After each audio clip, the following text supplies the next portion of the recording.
Hey everyone, welcome back to my YouTube channel. मेरा नाम प्रियंका है। आज मैं आप लोग के लिए क्रिया, जो कल मैं क्रिया की क्लास डाली थी, वीडियो डाली थी, उसमें मैं क्रिया और क्रिया के भेद बताई थी और उसमें कर्म के आधार पर क्रिया के भेद बताई थी। इस वीडियो के माध्यम से मैं आप लोग को प्रयोग के आधार पर क्रिया के भेद बताऊंगी कितने होते हैं और इसको एक ट्रिक के माध्यम से समझाऊंगी। आशा करूंगी कि ये क्लास देखने के बाद आप लोग को बहुत ही अच्छे से क्लास समझ में आएगी और किसी भी एग्ज़ाम में इससे बहुत ही ज़्यादा हर एक एग्ज़ाम में इससे क्वेश्चन पूछता है। तो इसलिए मैं सोची कि ये भी वीडियो डाल दूं, जिससे आप लोग का ये आसानी से समझ में आ जाए और आप लोग एग्ज़ाम में अच्छे से कर लें। तो चलिए क्लास की शुरुआत करते हैं। क्लास अच्छी लगेगी तो मुझे सब्सक्राइब कर लीजिएगा एंड लाइक कीजिएगा और अपने दोस्तों के पास शेयर कीजिएगा। तो चलिए देखते हैं प्रयोग के आधार पर क्रिया के कितने भेद होते हैं और सबको एक एक करके पढ़ेंगे और ट्रिक के साथ अच्छे से समझेंगे। तो चलिए पहले देखते हैं प्रयोग के आधार पर क्रिया के भेद। प्रयोग के आधार पर क्रिया के मुख्य रूप से इतने भेद होते हैं, 11 भेद होते हैं, जिसको हम एक एक करके पढ़ेंगे।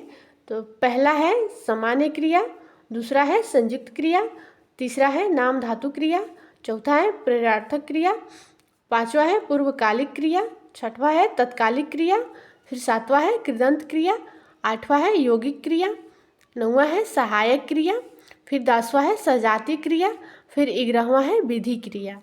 इन सारे क्रियाओं से एग्जाम में बहुत ही क्वेश्चन पूछते हैं, बहुत ही बार। तो चलिए देखते हैं, एक एक करके पढ़ेंगे और ट्रिक के माध्यम से अच्छे प्रकार से समझेंगे और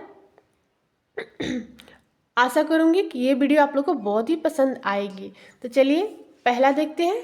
पहला है सामान्य क्रिया। सामान्य क्रिया किसे कहते हैं?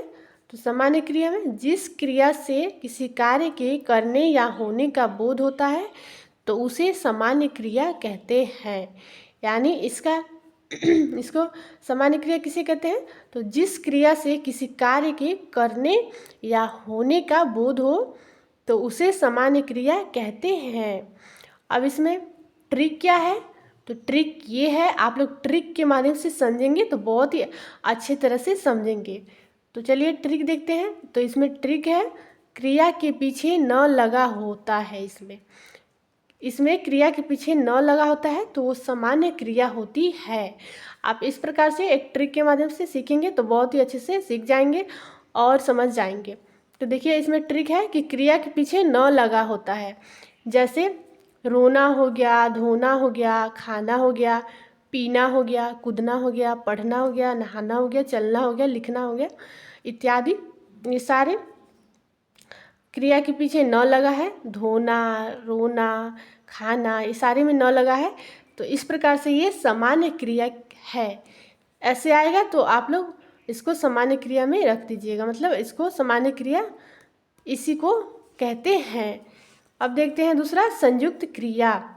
संयुक्त क्रिया किसे कहते हैं? तो जो क्रिया दो या दो से अधिक क्रियाओं के योग से बनी होती हैं उन्हें संयुक्त क्रिया कहते हैं। यानी जो क्रिया दो या दो से अधिक क्रियाओं के योग से, यानी दो या दो से अधिक क्रियाओं के योग से मिलकर बनी होती है तो उसे ही संयुक्त क्रिया कहते हैं। देखते हैं इसका उदाहरण। इसका जैसे उदाहरण है तुम घर चले जाओ। तो इसमें दो क्रियाएं हैं, यानी चले जाओ। फिर दूसरा है रीना स्कूल चली गई। तो इसमें भी दो क्रियाएं हो रही है, चली गई, यानी ये भी संयुक्त क्रिया है। अब तीसरा देखेंगे नाम धातु क्रिया। नाम धातु क्रिया किसे कहते हैं? क्रिया को छोड़कर संज्ञा, सर्वनाम तथा विशेषण से मिलकर संयुक्त क्रिया को नाम धातु क्रिया कहते हैं। यानी ये धातुओं के नाम से बनी होती है, इसलिए इसे नाम धातु क्रिया कहते हैं।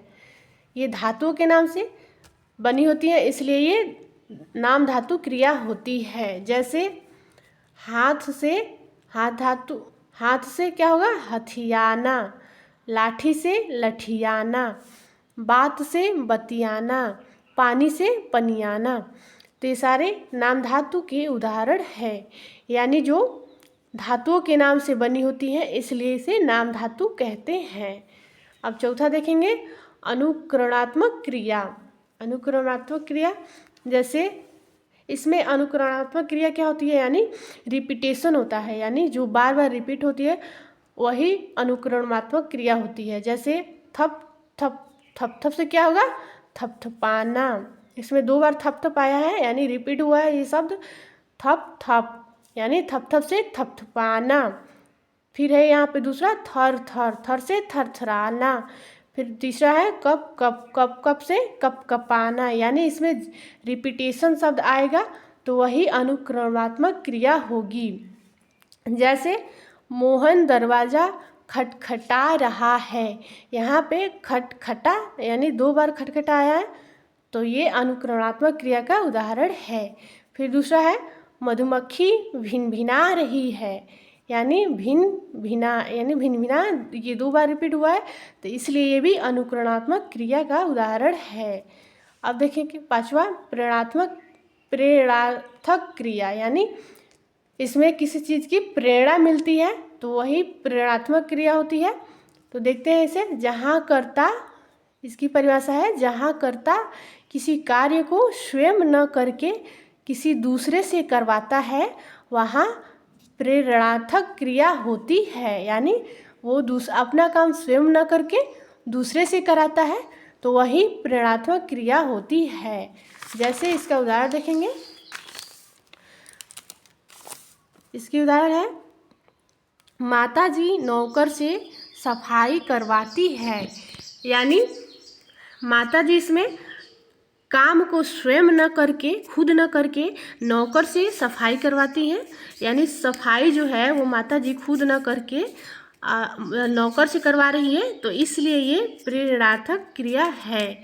और दूसरा है मैंने राधा से पत्र लिखवाया, यानी मैं खुद नहीं लिख रही हूँ, राधा से पत्र लिखवा रही हूँ, तो इसलिए ये भी दूसरे को स्वयं न करके दूसरों को जब कह के लिखवाते हैं, करवाते हैं कोई काम, तो वो प्रेरणार्थक क्रिया होती है। अब 6वां है पूर्वकालिक क्रिया। पूर्वकालिक क्रिया भी इसी के समान होता है, तो देखते हैं ये कैसे है। पूर्वकालिक क्रिया, पूर्वकालिक क्रिया का अर्थ है पहले से हुआ, यानी जो पहले से हुआ है, मतलब पूर्वकालिक क्रिया का अर्थ है जो पहले से हुआ, यानी जो पहले से हुआ है वही पूर्वकालिक क्रिया होती है। जैसे इसका देखेंगे, जब कर्ता एक काम को समाप्त करके तुरंत, मतलब एक काम अभी समाप्त किया फिर तुरंत दूसरे काम में लग जाता है, तो क्रिया पहले ही समाप्त हो जाती है, उसे ही पूर्वकालिक क्रिया कहते हैं। यानी एक काम को तुरंत, किसी काम को समाप्त किया फिर तुरंत उसको दूसरे काम में लग गया, तो वही पूर्वकालिक क्रिया कहलाएगी। जैसे इसमें ट्रिक क्या है पूर्वकालिक क्रिया का, पूर्वकालिक क्रिया को धातु में कर या करके लगाकर बनाया जाता है, यानी किसी भी धातु में कर या करके जब देखेंगे तो वो पूर्वकालिक क्रिया का उदाहरण होगा। जैसे इसका उदाहरण देखते हैं, जैसे पूर्वकालिक क्रिया का जो उदाहरण है वो देखें। पहला है पुजारी ने नहाकर पूजा की, यानी पुजारी ने नहाया फिर पूजा की, तो इसमें नहाकर आया है, तो इसमें लास्ट में कर आया है या करके भी आएगा, तो वो सब पूर्वकालिक क्रिया के उदाहरण हैं। यानी पुजारी ने नहाकर पूजा की, यानी पुजारी ने पहले नहाया फिर पूजा की, तो ये पूर्वकालिक क्रिया इसमें है। और दूसरा है चोर सामान चुराकर भाग गए, यानी चोर सामान चुराकर भाग गए, यानी सामान चुराया फिर भाग गए, यानी चुराकर भाग गए, तो यहाँ भी कर आया है, तो ये भी पूर्वकालिक के उदाहरण हैं। तीसरा है वह खाकर सो गया, यानी वह पहले खाया फिर सोया, तो ये भी पूर्वकालिक के उदाहरण हैं। अब 7वां देखते हैं तत्कालिक क्रिया। तत्कालिक क्रिया क्या होती है, तो इसके देखते हैं। तत्कालिक क्रिया, यह क्रिया भी पूर्वकालिक क्रिया की तरह मुख्य क्रिया से खत्म होती है, लेकिन इसमें मुख्य क्रिया में समय का अंतर न होकर इसमें क्रम का अंतर होता है। यानी यह भी पूर्वकालिक क्रिया के समान ही होती है, यह मुख्य क्रिया होती है, लेकिन इसमें मुख्य क्रिया का समय का अंतर न होकर यह इसमें क्रम का अंतर होता है। यानी इसमें समय का अंतर नहीं होता है, इसमें क्रम का अंतर होता है, तो इसलिए तात्कालिक क्रिया होती है। जैसे वह आते ही सो गया, यानी वह तुरंत आया और फिर आते ही सो गया।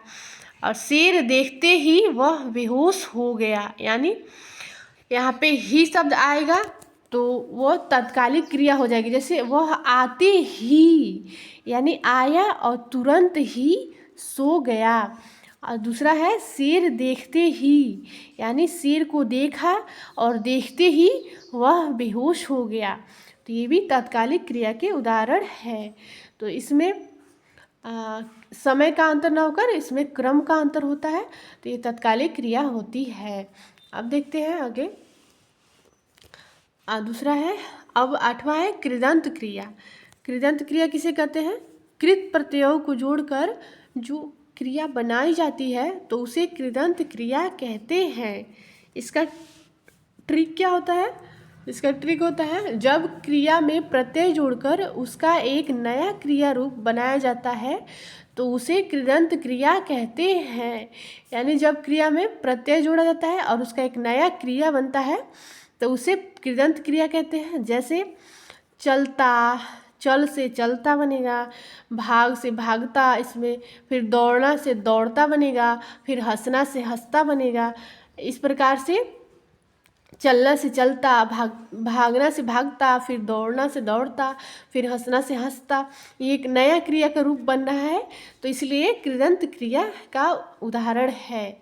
अब देखते हैं 8वां, यौगिक क्रिया। यौगिक क्रिया किसे कहते हैं? तो जब वाक्य में दो क्रियाएं एक साथ आती हैं और दोनों मिलकर मुख्य क्रिया का काम करती हैं तो उसे ही यौगिक क्रिया कहते हैं। यानी जब वाक्य में दो क्रियाएं एक साथ आती हैं और दोनों मिलकर मुख्य क्रिया का काम करती हैं, दोनों को मिलाकर मुख्य क्रिया का काम जो करती हैं उसे ही यौगिक क्रिया कहते हैं। जैसे उसने पत्र लिख डाला, तो इसमें दो क्रियाएं हैं। उसने पत्र लिख डाला, यानी पत्र को लिखा, तो पत्र लिखना, ये दो क्रियाएं हो रही है इसमें। और दूसरा है बच्चों ने काम कर डाला, यानी बच्चों ने काम को कर डाला, तो इसमें भी दो क्रियाएं हो रही हैं, तो ये यौगिक क्रिया है। अब तीसरा है उसे जाने दो, यानी उसे जाने दो, तो इसमें भी दो क्रियाएं हो रही हैं, तो ये भी यौगिक क्रिया के उदाहरण है। अब देखते हैं 9वां, सहायक क्रिया। सहायक क्रिया किसे कहते हैं? तो जो क्रिया मुख्य क्रिया की सहायता करती है उन्हें सहायक क्रिया कहते हैं। यानी ये मुख्य क्रिया की सहायता से वाक्य बनते हैं तो इसलिए ये सहायक क्रिया कहलाते हैं। जैसे वह रोता है, और दूसरा है रोहन ने पत्र लिख लिया, तीसरा है श्याम अब पत्र लिख चुका होगा। यानी इसमें मुख्य क्रिया की सहायता से और सहायक, इसमें मुख्य क्रिया की सहायता करती है यह सहायक क्रिया, इसलिए ये सहायक क्रिया होगी। अब देखते हैं आगे, सजाती क्रिया। सजाती क्रिया किसे कहते हैं? तो इसमें देखते हैं इसकी परिभाषा। सजाती क्रिया जब कुछ अकर्मक और सकर्मक क्रियाओं के साथ उनके धातु की बनी भाववाचक संज्ञा के प्रयोग को ही सजाती क्रिया कहते हैं। यानी इसमें सकर्मक और अकर्मक क्रियाओं के साथ भाववाचक संज्ञा का प्रयोग होता है, तो इसलिए ये सजाती क्रिया कहते हैं, इसे मतलब कहलाती हैं।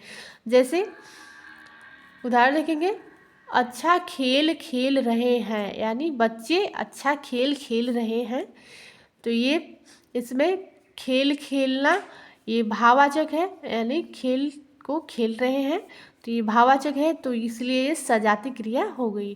और दूसरा है वह अच्छी लिखाई लिख रहा है, यानी इसमें लिखाई है, ये भाववाचक संज्ञा है तो ये भी सजातीय क्रिया का उदाहरण है। यानी सकर्मक और अकर्मक क्रियाओं के साथ भाववाचक संज्ञा का प्रयोग हो तो वही सजातीय क्रिया होती है।